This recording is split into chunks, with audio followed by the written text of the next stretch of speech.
Hi friends, welcome back to my channel and in today's video I will let you know how to create a pie chart। और एक pie chart बनाने के लिए हमें क्या क्या जरूरत पड़ेगी, कौन सी डाटा लेवल्स की जरूरत पड़ेगी और पाई चार्ट बनाने के बाद हम उसको यूज कहाँ पर करेंगे और एक पाई चार्ट का मेरिट्स क्या क्या होते हैं, डीमेरिट्स क्या क्या होते हैं, एक पाई चार्ट का डैशबोर्ड में क्या काम है and we will learn these things in this video. So without getting delay let's get started.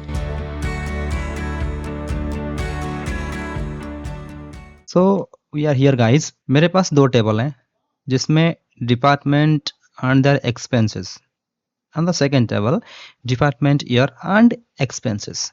तो इसमें सेकंड टेबल में बस एक कलम जो है ईयर सिर्फ ऐड हुआ है, इसमें है नहीं। तो हमें इस टेबल के बिहाफ पे हमने एक पाई चार्ट बनाया है। पाई चार्ट कैसे बनाते हैं, इस टेबल को सिलेक्ट करिएगा, go to insert, go to this pie chart and this one, okay। so like that we can insert pie chart का आप अगर करना चाहो थोड़ा मॉडिफिकेशन तो आपको यहीं से आप मॉडिफिकेशन कर सकते हो। जैसे मैंने ये मॉडिफिकेशन किया है, ये वाला है ना, तो आप ये मॉडिफिकेशन कर सकते हो, ओके। एंड ये जो डेटा लेवल्स हैं, है ना, 1 2 3 4, ये कैसे ऐड होंगे, select the chart, plus icon पे जाना है, ये डेटा लेवल्स इनको ओके कर देना है और इनको थोड़ा थोड़ा बाहर खींच लाना है ताकि इसका जो लीडर लाइन्स है, इनको लीडर लाइन्स कहते हैं, ये लीडर लाइन्स एक्टिव हो जाएंगे, ओके। पाई चार्ट बनाने के बाद जो सबसे पहले इसमें क्या जज करते हो कि भाई इसमें चल क्या रहा है। सबसे ज्यादा आपको दिख रहा है 120K, मतलब सेल्स में 12K और प्रोडक्शन में 120K एक्सपेंसेस हुआ है, ठीक है।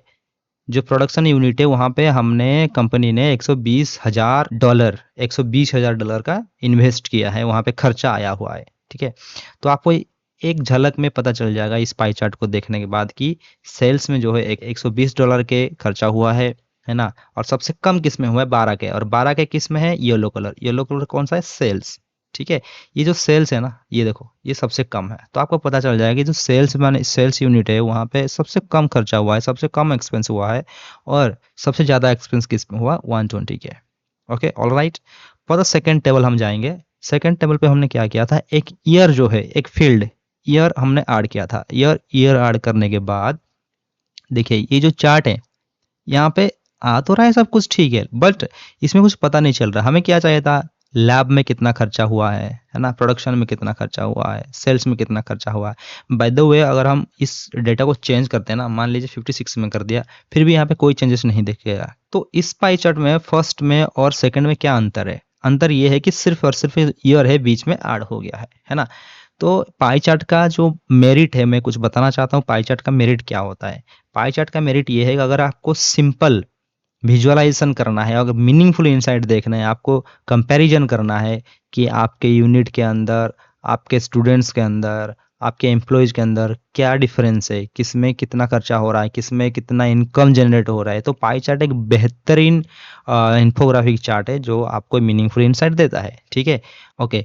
तो मेरिट हमारे पास ये रहा कि हमें सिर्फ और सिर्फ अगर हमारे पास दो फील्ड है, ओनली इन दैट केस हमें पाई चार्ट को रिफर करना चाहिए, नहीं तो हम पाई चार्ट को यूज नहीं कर पाएंगे। Something will happen like this, okay okay. I will move to second sheet here. This is the same thing, okay.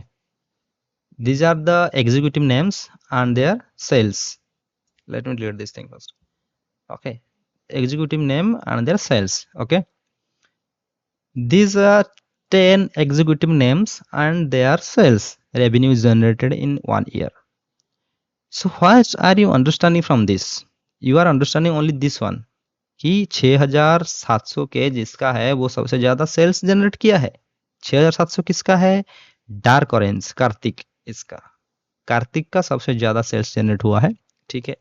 But क्या ये पाई चार्ट वैल्यू अर्थ है, क्या ये पाई चार्ट आप ये पाई चार्ट जनरेट किए हो इस डाटा के बेस पे, क्या आपको समझ में आ रहा है क्या हो रहा है इसमें, नहीं, क्योंकि आपका जो फील्ड है, रो फील्ड है, जो वो ज्यादा है, 5 से ज्यादा है।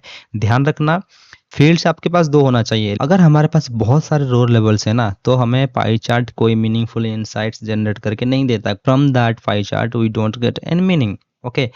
थोड़ा सा और डेटा बढ़ा देते हैं। अब देखिए इसके अंदर कितना है, 25 रोज, 25 रो लेवल्स है हमारे पास। तो ये रो लेवल्स जो हैं इसमें क्या है, 25 रोज क्या पता चल रहा है आपको, कौन सा एम्प्लॉई आपका, कौन सा एग्जीक्यूटिव कितना सेल्स जनरेट कर रहा है, कुछ फायदा नहीं हो रहा है, पता नहीं चल रहा है किसका ज़्यादा हो रहा है। इन दैट केस आप कर सकते हो, ये टेबल को सिलेक्ट करो, फिर इंसर्ट पे जाओ, फिर आप कोई बार चार्ट इंसर्ट कर सकते हो लाइक दैट। तो आपको पता चल जाएगा कि नहीं हमारा कौन सा एम्प्लॉय कितना ज़्यादा, और चाहे तो आप इस पे एक एलिमेंट ऐड करके आप एक क्या कर सकते हैं, ट्रेड लाइन ये ऐड कर सकते हो। ठीक है, ये ट्रेंड लाइन ऐड कर सकते हो ताकि हमें आसानी से इजीली पता चल जाए तो हमारा कौन सा एम्प्लॉय ज़्यादा सेल्स जनरेट कर रहा है ना। और इन पे जाके एक डेटा लेवल एक्टिव कर दो, हमें पता चल रहा है क्या, देखिए क्योंकि हमें सब ऊपर ऊपर दिखेगा ना, चाहिए सबसे ज़्यादा ये जो एम्प्लॉय जो ऊपर ऊपर ये दिख रहे हैं ना, ये सबसे ज़्यादा सेल्स जनरेट कर रहे हैं। और सबसे ज़्यादा किसका है, 4852 है सबसे ज़्यादा। और सबसे कम कौन सा है, मान लीजिए 676 के, ये जो एम्प्लॉय है ये आपका जो एग्जीक्यूटिव है सबसे कम सेल्स जनरेट कर रहा है। अब हम देखेंगे कि हम पाई चार्ट को यूज़ क्यों करते हैं। मैं थोड़ा स्क्रॉल करता हूँ। पाई चार्ट यूज़ करने का सबसे मेन एडवांटेज ये है कि आपको परसेंटेज डिस्ट्रीब्यूशन दिखाना है। अगर आपको परसेंटेज डिस्ट्रीब्यूशन दिखाना है within few data rows, within few row levels, तो आप पाई चार्ट यूज़ कर सकते हो। जैसे आपके पास बहुत सारे डेटा है तो आप वो पाई चार्ट यूज़ करने का कोई मतलब, कोई सेंस ही नहीं बनता, ठीक है ना। ओके, देन सिंपल कंपैरिजन, जैसे मैंने आपको बताया सिंपल कंपैरिजन ये है। देखिए कौन से डिपार्ट से कितना एक्सपेंसेस हुआ है, कौन से डिपार्ट कितना एक्सपेंस किया है, सिंपल कौन से डिपार्टमेंट में कितना खर्चा हुआ है, लैब कितना खर्चा करा है, आईटी कितना खर्चा करा है, बस सिंपल कंपैरिजन। जैसे आप डिफिकल्ट कंपैरिजन में जाओगे, जैसे लैब में 2020 में कितना खर्चा हुआ था, तो that will be little difficult for pie chart. ठीक है, हाईलाइट मेजर कंपोनेंट्स। ओके, जो आपका मेजर कंपोनेंट्स है, जैसे मान लीजिए ये सबसे ज़्यादा खर्चा किया है, तो ये मेजर कंपोनेंट ये हो गया कि सबसे ज़्यादा खर्चा क्यों हो रहा है, प्रोडक्शन में क्या हो रहा है, तो आप कुछ डिसीजन ले सकते हो, तो ये हाईलाइट कर सकते हो। कोई भी कलर, पर्टिकुलर कलर भी दे सकते हो। इस पर राइट क्लिक करिए, फॉर्मेट डाटा पॉइंट में जाइए और कोई भी कलर फील कलर चाहे तो आप चूज कर सकते हो। फिर लार्जेस्ट वर्सेस स्मॉलेस्ट कंट्रीब्यूशन, तो आपको ये पाई चार्ट देखने के बाद ये पता चलेगा कि सबसे ज़्यादा कंट्रीब्यूशन, सबसे ज़्यादा एक्सपेंस इसमें हुआ है और सबसे कम एक्सपेंस किस में हुआ है, 12 के, जो कि सेल्स में है। These are two things you can easily identify from a pie chart. तो third thing is meaningful and visual impact. अगर कोई भी डैशबोर्ड में आप इसको प्लेस करते हो तो एक मीनिंगफुल इंसाइट्स, मीनिंगफुल डिसीजन आपको लेने के लिए मजबूर कर देगा। और एक चीज़ मैं यहाँ पे ऐड कर देता हूँ आपके लिए, नंबर 6 में होता है रो फील्ड्स और row levels. Row levels must be below 5।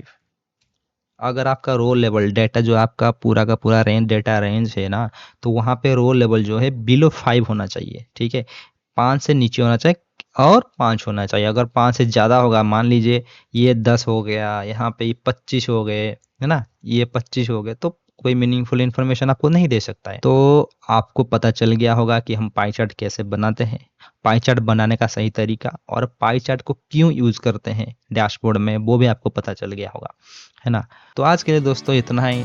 Thanks for watching, आपने ये वीडियो लास्ट तक देखा। और थैंक्स कि मेरा पुराना जो इससे पिछले में जो वीडियो डाला था उसमें मेरा 1 सब्सक्राइबर गेन हुआ है, और उसके लिए मैं बहुत खुश हूँ। Thank you, thanks for watching, have a good day, bye bye.